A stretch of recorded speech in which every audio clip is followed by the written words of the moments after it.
दिल्ली की सर्दी के बारे में पूरा इंडिया जानता है। कड़कती ठंड में दिल्ली बहुत ही खूबसूरत लगती है, पर इसी ठंड में हमें देखने को मिलता है खूब सारा कोहरा, घना कोहरा जो एक चादर की तरह पूरी दिल्ली को ढक देता है। पर क्या हो अगर ये कोहरा अपने साथ कुछ ऐसा लेकर आए जो आपकी जिंदगी ही बदल दे। क्या? आज की कहानी है याविन और उसके दोस्तों की। याविन और उसके दोस्त दिल्ली के बढ़ते पोल्यूशन से परेशान हो गए थे और कुछ समय के लिए दिल्ली से बाहर जाना चाहते थे। उन सभी ने मिलकर हिमाचल जाने का प्लान बनाया।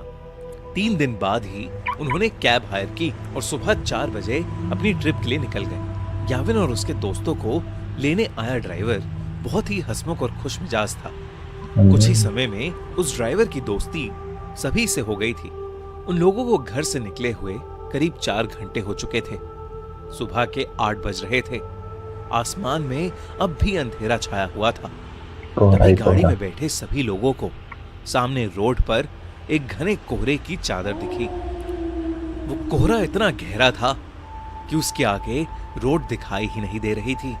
याविन ने नोटिस किया कि उनका ड्राइवर जो पहले बहुत मुस्कुरा रहा था, अब अचानक से बहुत सीरियस हो गया है। उसके चेहरे का मानो रंग ही उड़ गया है। याविन को लगा कि शायद ड्राइवर कोहरे में गाड़ी चलाने से घबरा रहा था। याविन ने ड्राइवर के कंधे पर हाथ रखा और उससे कहा, भैया टेंशन मत लो, धीमी स्पीड पर गाड़ी कोहरे से निकाल लेना। तभी उस ड्राइवर ने याविन को देखा और सहमी हुई आवाज में कहा, मेरी आपसे विनती है, कोहरे से निकलते वक्त प्लीज गाड़ी की खिड़की बंद ही रखना, भूल कर भी मत खोलना। ड्राइवर इतना डरा हुआ था कि याविन और उसके दोस्तों की हंसी छूट गई। इस पर उस ड्राइवर ने बताया कि वो जिस इलाके में है वहां कभी कोहरा नहीं आता, और जब कभी ऐसा कोहरा आता है तो वो अपने साथ एक छलावा, एक झूठ, एक माया लेकर आता है। याविन और उसके दोस्तों को ड्राइवर की बात पर विश्वास नहीं हुआ। उन्होंने उसकी बात को अंधविश्वास बोलकर नकार दिया और देखते ही देखते उनकी गाड़ी कोहरे के अंदर चली गई। कोहरे की चादर उनकी उम्मीद से काफी बड़ी थी। ड्राइवर धीरे धीरे गाड़ी आगे चला तो रहा था, पर किसी को आगे का कुछ भी नहीं दिख रहा था। अचानक ही गाड़ी में बैठी रिया को अजीब सी बेचैनी होने लगी। उसे बिल्कुल सांस ही नहीं आ रही थी। वो ड्राइवर की बात को भूल गई और उसने गाड़ी का शीशा खोल दिया और अपनी गर्दन गाड़ी के शीशे से थोड़ी बाहर निकाल ली। खिड़की खोलते ही रिया को वापस सांस आई, लेकिन वो कोहरा अब गाड़ी के अंदर आ चुका था। कुछ ही सेकंड्स बाद जैसे ही रिया ने गाड़ी के अंदर देखा तो उसके होश ही उड़ गए। गाड़ी रोड पर चल रही थी, पर उस गाड़ी के अंदर रिया के अलावा और कोई नहीं था। रिया की सांस वही अटक गई। भाई अगर हिम्मत है तो ये वीडियो पूरी देखना। याविन, रवि और ड्राइवर तीनों ही गाड़ी से गायब थे। गाड़ी अपने आप आगे चल रही थी। रिया ने गाड़ी से कूदने के लिए गाड़ी का दरवाजा खोलने की कोशिश की, पर गाड़ी लॉक थी और जोर लगाने पर भी उसका लॉक नहीं खुल रहा था। वो जोर जोर से गाड़ी के अंदर चिल्लाने लगी। तभी कुछ ही देर में धीरे धीरे वो गाड़ी खुद ही रुक गई और दरवाजे का लॉक अपने आप खुल गया। रिया ने बिना कुछ सोचे समझे गाड़ी का लॉक खोला और गाड़ी से बाहर भागने लगी, पर उसे अपने आसपास घने कोहरे के अलावा और कुछ भी नहीं दिख रहा था। रिया चिल्ला चिल्ला कर मदद मांगने लगी। उसका दिल अब उसके शरीर से बाहर आ रहा था। तभी उस कोहरे में कुछ दूर पर उसे एक काली परछाई दिखी जो एक बहुत ही बड़े आदमी जैसी लग रही थी। रिया मदद के लिए उस आदमी की तरफ भागने लगी, पर भागते हुए उसने ये देखा कि वो परछाई के करीब पहुंच ही नहीं पा रही है। वो परछाई हमेशा उतनी ही दूर होती जितनी पहले थी। इससे पहले रिया कुछ भी समझ पाती, उसे महसूस हुआ कि जैसे उसके पीछे कोई खड़ा हुआ है। रिया इतनी डर चुकी थी कि उसके अंदर पीछे मुड़ने की भी हिम्मत नहीं थी।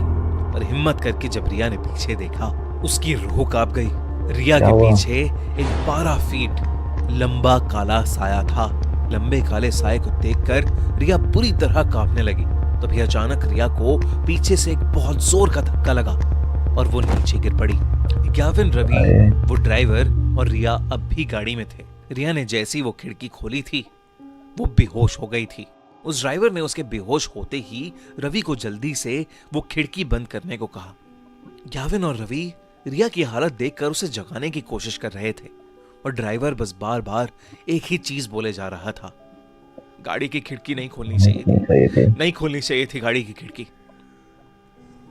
याविन को अब ड्राइवर पर गुस्सा आने लगा था। उसे लग रहा था कि वो ड्राइवर एक मेडिकल इमरजेंसी पर वहम की पट्टी चढ़ा रहा है। याविन बस वहां से निकलकर रिया को हॉस्पिटल ले जाना चाहता था। याविन ने ड्राइवर को गाड़ी तेज चलाने के लिए कहा। ड्राइवर ने याविन की बात मानी और गाड़ी के एक्सीलरेटर पर अपना पैर दबा दिया।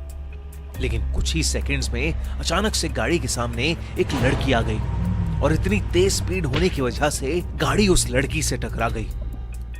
उस लड़की के टकराने के बाद ड्राइवर ने गाड़ी वहीं रोक दी। अब याविन और रवि की सांसें वहीं अटक गई थीं। याविन तुरंत गाड़ी से उतरकर उस लड़की को देखने गया। उसने देखा कि एक लड़की खून से लथपथ रोड पर उल्टी पड़ी हुई थी।